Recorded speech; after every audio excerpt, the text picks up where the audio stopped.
I feel like it's the ghetto, baby. I feel like I don't rap as much as I used to, cause I feel like the judge and the DA try to bully us out our dreams and tell us we can't make this type creative genius music. But we going down. It don't matter, innocent or guilty. Stop. Yeah, I mean, but whole time this is a pretty fun ride. Yeah, I mean, yeah. So free the gang now, free the gang. We got down the shore quicker.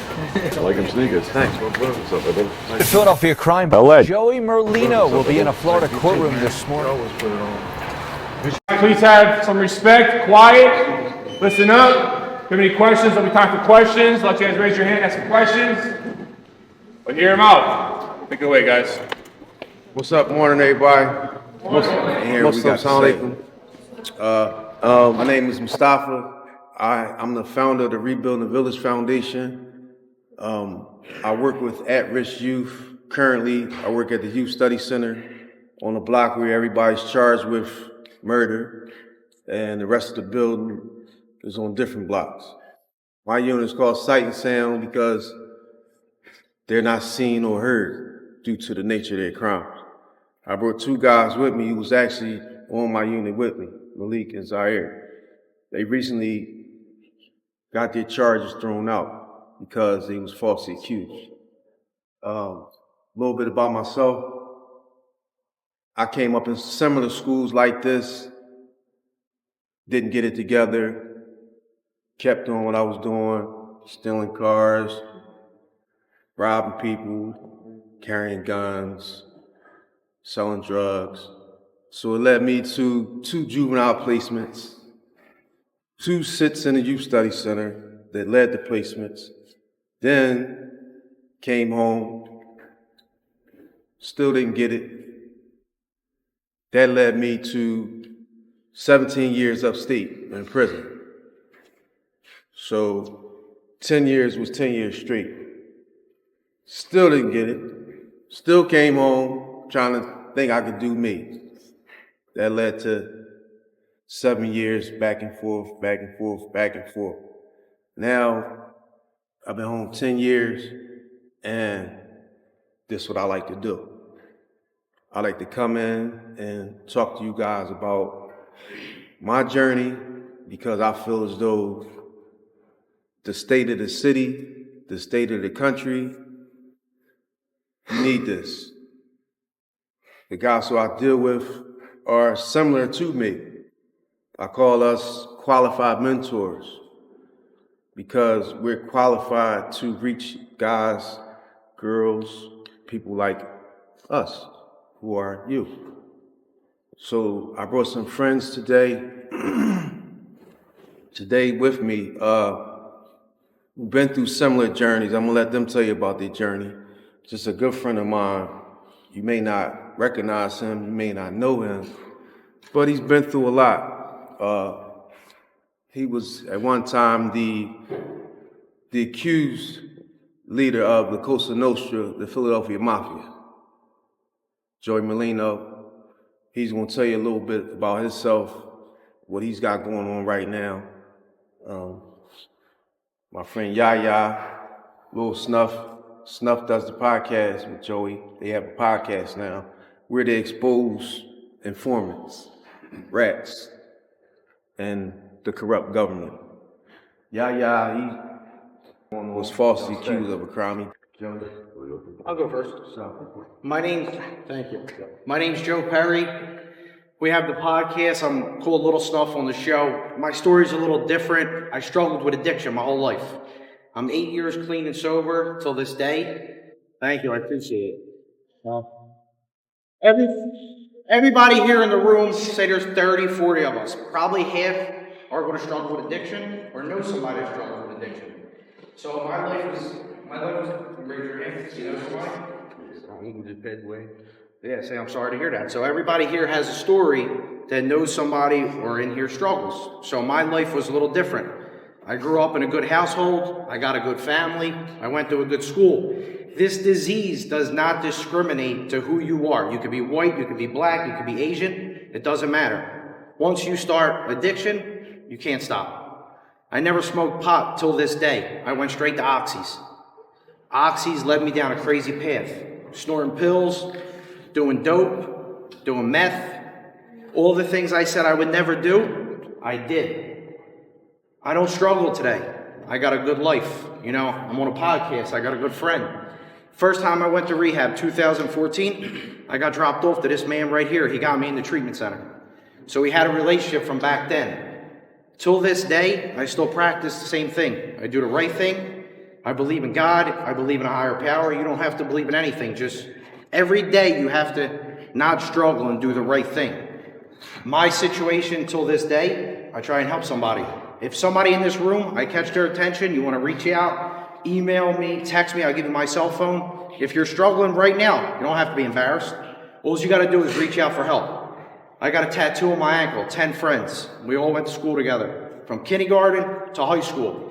8 out of them 10 people are in recovery till this day, are still clean and sober. I lost 2 best friends to addiction. At a young age, I'm only 32. They died at 28 years old. So if you're in here and you're struggling and you ever want to reach out, you could always reach out to me. I thank you for your time.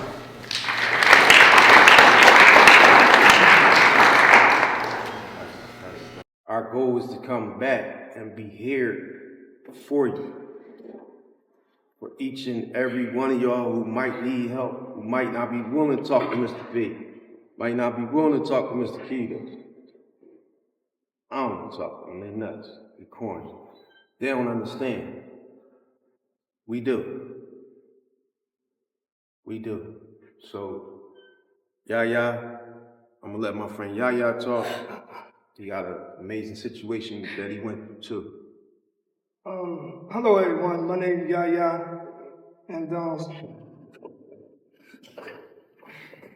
just 8 months ago, I was released from prison after serving 27 years on a wrongful conviction. Now, what I mean is that I was in prison for a crime that I did not commit. Now, although I was innocent of that crime, much of my life prior to being incarcerated, I struggled with decision making. And so I was 13 years old when I went to my first juvenile placement. And from there, I continued down the path of looking for the answers and on the wrong places. So now, looking at y'all, I have to say that I am totally inspired. I am inspired because you guys are in school. This is where the answers are at. The answers are here. Now, by even being here, it says that you guys know how to show up for yourselves. Some of you might even have called a friend last night and said, listen, tomorrow Friday, I don't feel like going to school. You going, and the conversation probably went like, well, if you going, then I'm going. So what that says is that you also have a sense of community. So that's what community is about, right? Showing up for yourself and showing up for others. Right? So what I want to talk to y'all today about is 3 things that if you understand it and you adhere to it effectively, then you will be able to show up better for yourself and show up better for your communities. Now, when I say communities, I'm talking about your community in here, because you guys are a community as well. I'm talking about community in here and a community out in your neighborhoods as well.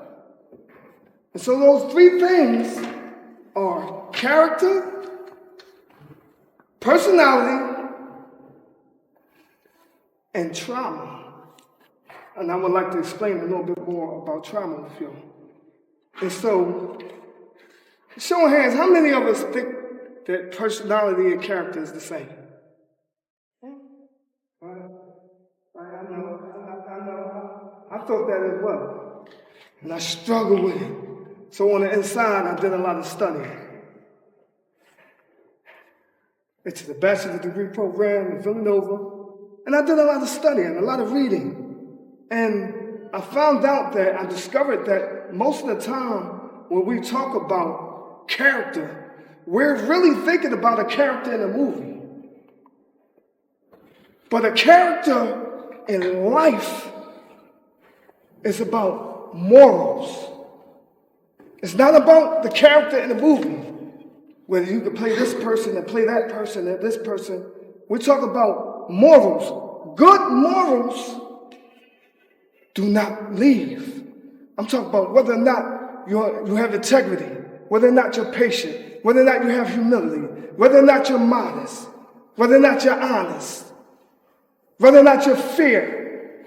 These are morals, good morals that will never leave, that should never leave. This is the compass that we're supposed to check in with to make sure we're doing the right thing, to make sure we are on course, right? So the next thing is personality, right? So when we talk about personality, we're talking about the interactions, the behaviorisms, the skills that we have when we interact with one another, right? So, for example, today you're in your school personality, right? You're being cordial, hi, bye, hey, Mrs. Brown, bye, Mr. Sampson, all of that stuff there, right? That's your personality. But when you leave school and you go home, it's a different. You take off that school hat and you put on a different personality. So your personalities can change. Your personalities is different from your character. Now, you can live your personality. You can be within a personality and be within character while you're in that personality. You understand what I'm saying? Because I don't want to lose y'all here. Y'all get me? That you could be in a personality, right? And your personality shouldn't stray too far from your character, right? So all the time you're checking in with your morals, whether or not you're being fair, whether or not, but sometimes when we are in our personalities, we lose sight of our character. So how many of us have ever done some things and be like, damn, that wasn't even me? Right. That's because we're in our personalities, right? We get caught up in the moment, right? We caught up in the moment. We have to be at a party. We're with our friends. We're caught up in the moment, and we lose sight. We forget to check in with our character. We forget to check in with those morals. So we're all the way over here, and we're doing this, and something happens, and we be like, damn, that ain't even me. I don't even rock like that. That ain't even me, right? And so they are distinct from each other. Your personality and your character. Now, trauma, right? So how many of us in here are familiar with trauma? Okay, all right, a lot of us. That's right. So, just a reminder then, for those who already know, and a little bit of information for people who don't. 2 types of traumas, right? You have the physical trauma, which is somebody fall, somebody get hit by a car, something like that. That's physical trauma. You have psychological trauma. And the reason why I'm telling you all this is so if you understand what is happening to you, right, you can better be able to make informed decisions. You can better make better decisions about which way to go, left, right, up, down, whatever it is that you may choose, but you can make the decision while being informed. So, the second type of trauma is psychological trauma. And this is the type of trauma that deals with our brain. And our brain processes things fast and it records. And it records things that we don't even know it's recording. And it sits within our body. That trauma sits within us. It's just there, it's dormant, we don't even know it's there. And sometimes something can happen and then it get triggered. And your mind is telling you, it's sending off warning signs. So now you're feeling uncomfortable. You have these feelings within you, and the three different things is what? Fight, flight, somebody tell me the next one. Freeze, there we go. Fight, flight, or freeze. So when you're feeling these feelings within you, and you're feeling uncomfortable, your mind is telling you, and by the way, it's a primitive part of the brain. Your mind is telling you to get it down. Protect yourself. By any means, that's what your mind is telling you.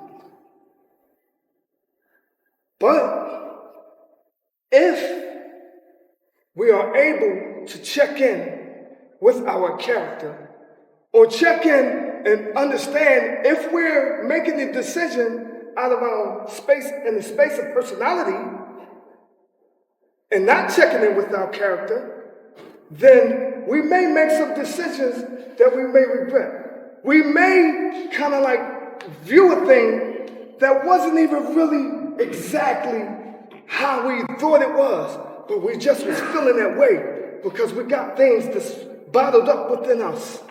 Things that we don't know that's there. Things that trigger us a certain way. We don't know why. We're just angry. We just, it's things that's in us because our minds perceived a thing and stored it within us. And so, when we're knowledge about character, right? And so these different types of characters, right? The qualities of character are things that you would have to really check in with yourself, right? So if you say that part of your constitution as a human being is that you're honest. So now, we can't just say we're honest, right? We have to define what does honest look like, right? If you're fair, what does fair look like, right? And that's with every encounter. And you guys are young, and so I feel like you shouldn't have to do all of this, right? You shouldn't have to really compute all of this. You're young, you're supposed to be able to live your life, but these times is different. These are the times. These are the times. So these tools that I'm talking about will enable you to show up better for yourself and show up better for your community. Especially when we're talking about interacting with one another, right? And so I just wanted to leave y'all with that. Okay? Thank you. Appreciate that.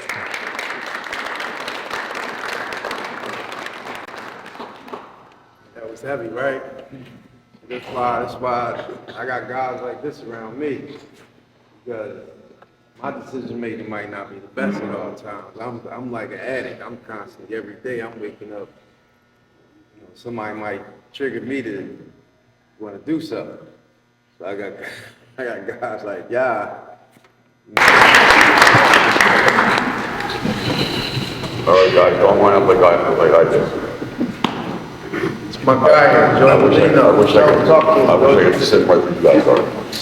I really do. Good luck. Stay in school. That's the main thing. Don't be like me. I learned how to read in jail. I got my GED in jail. Stay in school, go to college. I got two daughters. One's a lawyer, they're going over law school, a lawyer. Other daughters, they're little marks, they gotta go to school. They didn't take after me, they'll get to the mother. I just learned how to read in jail. You got the world, oh, I'm my person. Go to school, go to college, you can be whatever you want to be. Don't wind up like us. Don't, you watch movies, it looks good on TV. Yaya did 27 years, it's for real. In a movie, you get the two commercials, they come home. But in real life, about money to them. They gotta fill the jails so that people get jobs, and the system is messed up. You could be whatever you want to be. Be a lawyer, go to college, you gotta stay in school. Don't go to jail, stay out of the streets. I did over 20 years in jail. I'm not proud of it. I mean, I was a bad kid, quit school at 9th grade. You guys just, I wish I could change. See, I wish I knew now, like at your age, you could be whatever you want. Anything, lawyer, doctor, just, you gotta go to school. That's the main thing. And whatever we could do for you, we're here. Any help you need. I mean, I got kids, I love you like I see my kids. These are beautiful. God bless you. And whatever help you need, we're here. But stay out of the streets. He got charged with it. 27 years in jail for nothing. He was in jail, my father. My father died in jail. 26 years, passed away in jail.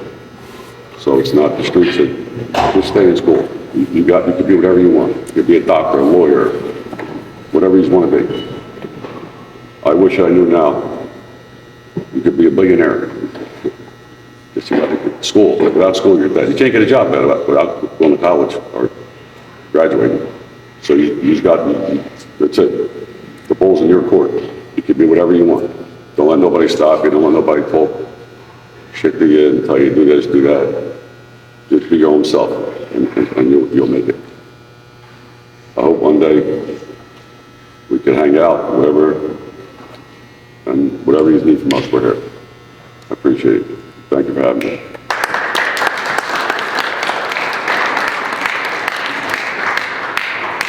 A lot of y'all probably looking at this man like, who's this? Philadelphia mob. Real mob. This was accused of being real mafia leader of the Philadelphia whole family. Tried to kill him 8 times. Car bombs. Really somebody. Like he said, I met his dad in jail. I was up at SCI 104th year. His dad died and shit. Being in that mafia lifestyle. We live the same lifestyle. Come on. Y'all living in, cliques, y'all squad, y'all homies. It's the mob. They look at him as like he's a piece of crap. Every time. Like, because he won't tell. We got people, we got a show. The Skinny Podcast, him and Lil Snuff to do it. It's a podcast, check it out. It's funny, but it's real, It's informative. He's exposing informants. Guys that wore wires on him. Can't get him to say nothing. Can't get him to tell. Because he wasn't in the light that they thought he was in. Sure, he was like us. He was like y'all. Did stuff when he was young. Graduated on the other thing.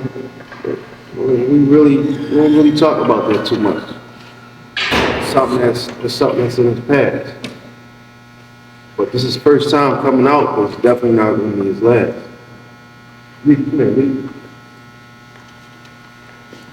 I like to bring guys that's a little closer to y'all age, so y'all can relate.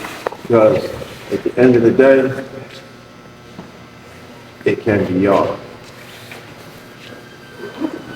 This man here, same situation. You study some HF, sight and sound. Those who've been there know about sight and sound. They have to, like Zaire said, when you leave, question clearance, move 8 to the gym, from HF to the gym, hold up, Copy, clear. Go ahead, move. Whole building gotta get shut down when they move. Treat them like, like they convicted killers. A lot of them know why? Because they're certified as adults. The crimes that they allegedly did, and it's, I call it alleged because I got 2 guys here. It's innocent. One was accused of killing his friend. He's accused of seeing something, allegedly seeing something, because murders never go away. So we never want to say what we might have saw nothing. So he allegedly witnessed something. He got locked up because he was tough. These are the type of guys who I gravitate to because I can relate to that. If you did tell on somebody before, I don't hold that against you. Just not me. Just not my guys. You feel like talking? I'm quiet. Be a little quiet. But talk to him a little bit if you feel like it.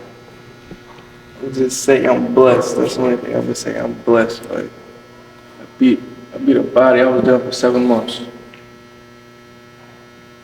It was 7 months. I got 2 police right now that's booked. I love them to death. I didn't do anything wrong. Nigga that did it, my homie that did it. On some emotional stuff, I go back home being dumb, get court. Had whatever I wanted, did whatever I wanted. But that just wasn't like, that's not my, like, I'm gonna say that's not my character. Like, I'm not that type of boy, so it's like, And it ain't like he did what he wanted, you know, none because he was a forceful type of person. No, he was just a solid dude.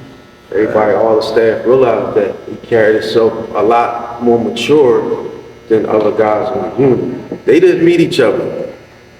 As soon as he left, Zah came in. But, see what I'm saying? Listen, look at this. Revolving door, had it. Any of y'all could go home, see something. Anything can happen. You can see something. Police see you out there. Come here. What did you see? I didn't see nothing. Was you out here? Yeah, I was out here. And they'll charge you. And you'll be up there with me on Sight and Sound Youth Study Center in your room most of the time. When Zari would say you don't move, school comes to their unit, breakfast, lunch, and dinner. Whatever you could think of, when he comes to their unit. Like Zaya said, a lot of niggas do. y'all in a situation, go with your gut feeling. Like, don't go past that gut feeling. Y'all think it's wrong, y'all don't want to do it, but that's what I did. I went against it. Knowing stuff about it happens, I went against my gut feeling. And I'm born, I'm blessed. So that's what I keep saying. Everybody don't get blessed though. Now Barbara McDermott is like snatching guys every week, send them to state road, not even convicted yet. It's called decertification process. Those who've been there know, if you're certified as an adult, you're coming to Sight and Sound. You're not leaving Sight and Sound unless you go to the gym, to medical, or maybe to a visit. That's it. Sight and Sound is no bigger than, Stop with them. yeah, from where the teacher's at, the back to here. That's it. TV on the unit, chairs, a phone that's always broken. That's it. One stand, 6 in, 6 out. Can't really come out to And if it's one staff and there's more than 6 guys in the unit, 6 in, 6 out. Meaning that one staff can't be there. They don't even look at me as a staff. My badge say volunteer, credible message, volunteer. I like to call myself a qualified mentor, qualified mentor. They call me credible message. Whatever the title, I don't care. I use that to help guys. Got what they can do. Okay, cool. So what we're gonna do is, we're gonna let him talk, and after he talk, then we're gonna figure out hopefully it's here by then. If not, then, we'll let y'all figure out what y'all want to do. We got pizza and wings, right? Yeah, you got pizza and wings coming for y'all. Joey's bought pizza and wings for y'all too, by the way. So yeah, Y'all can take it home, Yeah, y'all you take it home too. if you want. so y'all, my name Hood. I'm from 24th in Somerset, but I used to run around up Kensington. So when I was like 17, I had got shot in my head. I was paralyzed. I had my whole left side or whatever, so I had to learn how to walk again. But through that situation, so I don't know if anybody ever been shot. So once I got shot, it forced me to like carry a gun. So once I got myself together, but I still was going to rehab or whatever, I'm back up Kingston, hanging around the wrong people. I got caught with a gun. So during that time, I got locked up for 5 years. So I came home. So once I came home, this when I started doing this or whatever. But before that, Lee, his cool is my little brother. My little brother, 18. He just graduated 24. So he just graduated in 22. Got locked up for a homicide 6 months later. And like he home, but there's a chance my little brother might not come home from it. And he didn't do it. Like he said, the person who did the situation sitting in cell for 5 years is like, I know what my little brother going through. Never been locked up, don't know nothing about jail. His first time sitting, he ain't going up where they was at. He up state road, CFC, barely getting phone calls. They always locked down. So when I go see him, it's like I try to keep his head up, but I can't really tell him how I feel because I never sat down for a homicide. I don't know how that feels. So I just saw like little things, little characteristics that I wish I could have spoke to him before, like little Instagram posts I used to see, but I was so caught up in my life, running around what I got going on and not really looking at the bigger picture. So once I was about to get to him, he was knocking on the door. So I say this to say like, I'm talking to y'all because I wish I could talk to my little brother out here. So every day he called, whatever case it be, is like, he crying, I'm trying to tell him to keep his head up, but I'm at every court date when nobody else there. His friends, family, they not there, I'm there. I'm talking to the lawyer, trying to figure out how we could get home. So he start trial October 7th.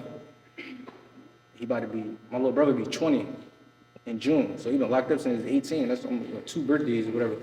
So it's like, every day is like, I'm trying to figure it out. Like, dang, how can I get my little brother home?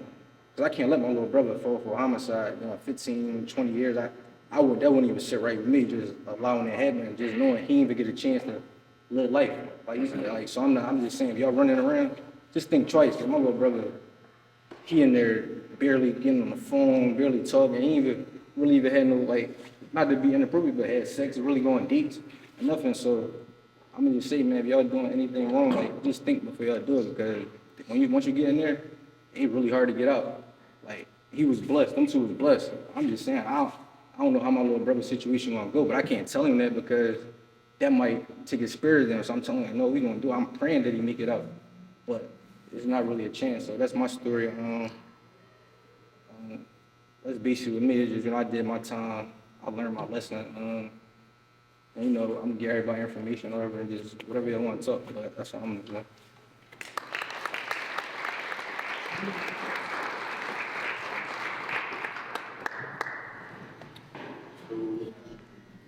We're gonna break for a little bit. So we just wanna roll the roll. So we just wanna roll the pizza.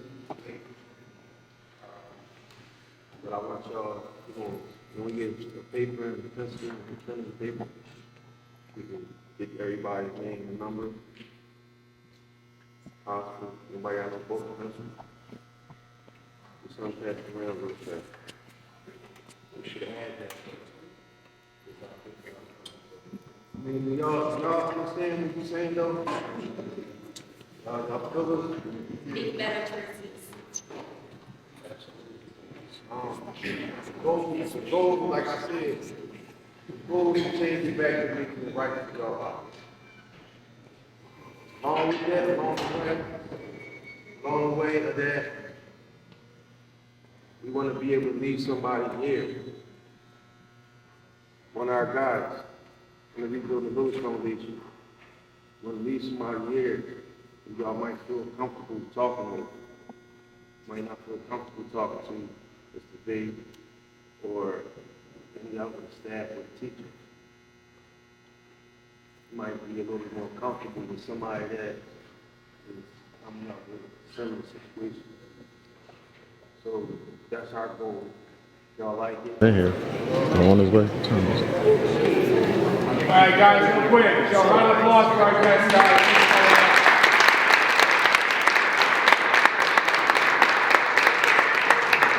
This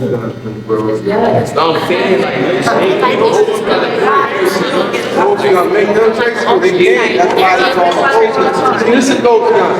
5 pieces made, 5 pieces made, 5 pieces made, 5 pieces made. Clack.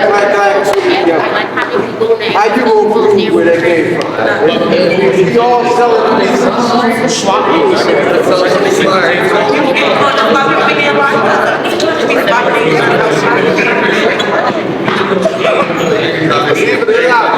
Guess what? Let me tell y'all something about ghost guns. Guys, ghost guns, yo, pay attention real quick. I'm not telling y'all carry a ghost gun. Ghost guns don't even have laws right now.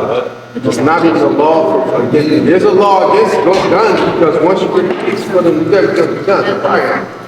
But it's really they're finding new laws and sentences, and they're working on that.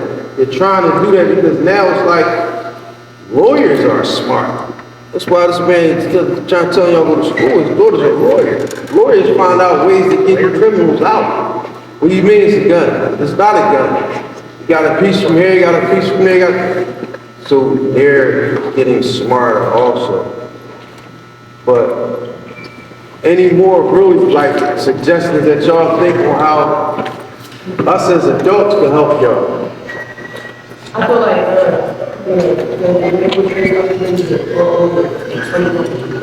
Raise with what? I would raise with all when they come to like young boys out here and they doing their thing, basically for me like it's about the guidance, it's about your upbringing.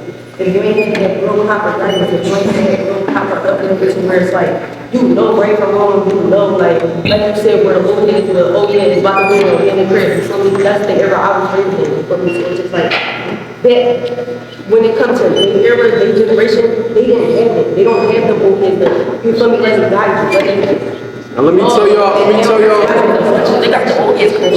Thank you very much. I appreciate that, sister. Check this out. You realize it was designed to be like this, believe it or not. Now I'm gonna give y'all a history lesson with the law. Think about this. Who heard of Bill Clinton? President Clinton, okay. Bill Clinton passed a certain law, 3 strikes you're out. So it got a little crazy where guys was getting caught for, drug addicts stealing meat out of the markets. 3 strikes you're out. They're going there. So when you look back, just the trick is going to get a little deeper now. What we need. Yeah, come here real quick. When we look back, and believe it or not, slavery is really not that old. But now we look at what we came to. It really wasn't just, boom, this just happened. Bill Clinton passed laws, 3 strikes you're out. Other lawmakers, presidents passed laws that strategically took men of color out of the house and replaced the dads with DHS. Well, so now the moms say, I don't need you, nigga. Get that out of here. And they raising the kids through welfare, they get money. So now that makes us not needed. So it goes a little deeper than what honestly, let's just say what it is. They've taken the black man out of the home strategically. Not only the black man, they don't care nothing about Italians neither, obviously. But they've taken us out of the homes. Why? Because this is what they want.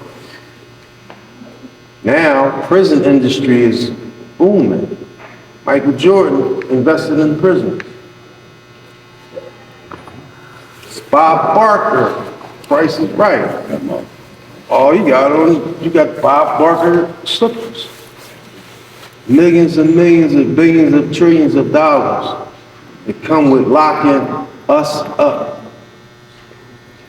And you got probation, parole, decertification, certification, all that's designed to get y'all. When y'all get into a problem and y'all teacher go do something with y'all and they tell y'all, yo, I'm telling you, and y'all say, nah, I ain't trying. Right, so what? Write it up. That's called an incident. You keep getting those incidents, you go back in front of that judge. Google this when y'all go home. Kids for cash. Cash for kids. You heard of that? All right, so I'm gonna let y'all talk. He got a little more information. I just wanted to say, all right, so, say for example, if somebody, you break your leg, right? And you're in a cast, then eventually this broken leg, by being broke, is going to affect the other leg, because the other leg is going to have to overcompensate for what's over here, right? And so that's how the structures of society is, right? You have the education system, you have the judicial system, right? You have healthcare, you have religion, you have politics. These are all structures of society. Sometimes some people even say healthcare is now a structure of society, right? And so when one of these structures, when something happened in one of these structures of society, it trickles down to the other structures of society. So say for example, people are going to prison. Mass incarceration was a thing. It's a real thing, mass incarceration. And they arrested people for petty crimes, drug crimes. They taking people away from their homes, right? So now what happens is it affects the family structure, right? Politics, mass incarceration, right? People coming to jail, policy, law, all of that stuff like that. Now it starts to affect the family structure, because why? There's only one source of income that's coming out of these houses now, right? Because the male, even if it was only one parent home, but the father is living over here and he's helping out. But if he's in jail, no one is helping now. So there's only one source of income, right? So that affects the family structure. Then what happens? People come to school, they stressed out. They gotta take care of their brother, their little sister, things like that. So now their grades are dropping. So that affects the education system, right? So these structures of society, they go like this. You may think that policies don't affect you. You may think that all of these different structures that's all the way over here that seemingly doesn't have anything to do with you. They do. They affect you. It's like the trickle-down effect, right? And so one of the things that occurred with Bill Clinton years ago was they passed, I think it was 2001, they passed a bill. It was called the Anti-Death Penalty Act. And what that did was, it said that if a person was incarcerated, right, he only got one chance. He or she cannot keep pitting in appeals. Cannot keep pitting them in. You get one shot to pit in an appeal. One shot at the apple. And many people, ignorance is no excuse of the law. Many people who are in prison didn't understand what was happening. So they have what you call as a time bar. So now they can't put in any petitions, no matter what happens. And so these people are permanently taken away from their home, their children, and then it's affecting our society. It's affecting everyone. So I just want to share that with y'all guys a little bit. Yes. 96. What year did you come out? 2003. So how did that like affect your lifestyle, like adapting? Yeah, 2020, excuse me, 2023, 8 months ago. So like, how did it like affect your lifestyle, like adapting to the new world? Because like, when you got locked up, it was totally different. Yeah, I'm still adapting. Sometimes I go to self-checkout and I'll be standing there for 10 minutes. I don't want to let nobody know. I don't know what they're doing. They be like, come on, Brody, you taking too long. I'm moving down. I'm pressing stuff, you know. Yeah. It's funny, but it's not funny. He came to my house. He came to my house one time. I'm like, where you at? He said, man, I left, man. I couldn't find a parking spot. We live in South Philly. We park on the pavements down here. Like, what do you mean? Depending on what side of Snyder you on. Yeah. When I came home, when I went away, we had like a beeper or the Nokia phone. Yeah. When I seen the iPhone, I was like, what the hell is this? Yeah, I've never seen an iPhone. It's an experience. It's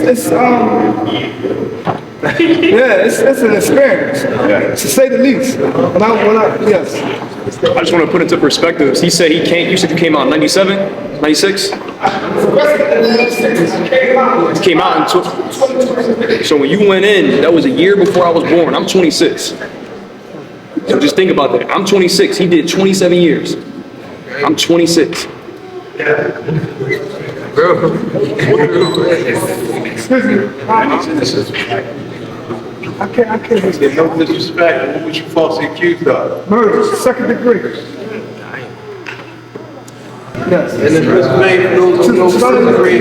Now I can't say too much because I have a lawsuit in on. I got you. I have a lawsuit in on the city, so I can't say too much. Right? Anything you say can and will be used against you, right? What amendment? What amendment is What amendment is that? Fifth. There you go. Fifth amendment. That's it. Fifth amendment. Right.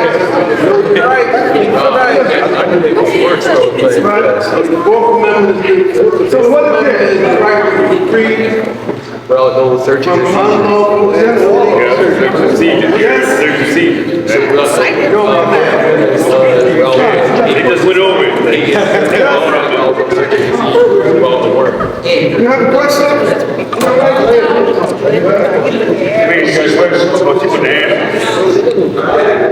I had 2 death penalty cases. Yo, listen up. Dude, bring it back. I had 2 death penalty cases in federal court. I got acquitted, thank God. Then they charged me again with the same case in Newark in federal court. And no evidence. The only thing they used against me was the informant said that I told him I did it. That's it. No proof. And I got acquitted twice. Thank God, or I wouldn't even be here. I don't know if y'all realize who y'all really got here. So the system's messed up, seriously. Just stay in school, listen to me. I've seen the Go to college, Sopranos and all stay on the that. streets. Godfather, Sopranos. Don't believe none of that shit. Yeah. This is like real life. This is what he was accused of. Like, he was running the mob. But he's trying to tell y'all. That can stacked against us, man. I was on probation 5 times. I got violated every time. Got murder trials like they murder people. I know you heard of Hoffman, bloody, know you heard of Petey. Fat Daddy gave his will back, he earned his freedom. Cause he ain't tell when niggas told he kept that murder secret. He kept that murder secret. He ain't tell when niggas told. I got homies fucking with the bowls, a millionaire, you wouldn't notice it. Lowest key, I got you got me, that's how it's supposed to be. When Ready Rock got smoked, man, that shit haunted me. Was crying and was moaning, and told Bud I wasn't murder, he was holding me. I done seen my darkest days with niggas that I parted ways with. Thought that we was all a gang, was dreaming it was all the same. Lil Jig got smoked and broke my heart in like 1,000 ways. Ain't supposed to think until I hit them. I ain't gotta say, 100 on my head ain't gonna stop a thing. I'm still running, racing, taking care of babies. I got them cause they got my name. 30 years without a stain. Most of they can say is I switched up, I'm not the same. Go through this pain, shit, you gon' probably change. Loyal to my brother since the toddler stage. My homie dressed me every day. Them different times in projects with Section 8. Still hard to make friends cause I couldn't play. Our neighbors out on Olive Street was banging it out with new shooters every day. I tell the youngs, I want you to dream, want you to think. Just imagine all the shit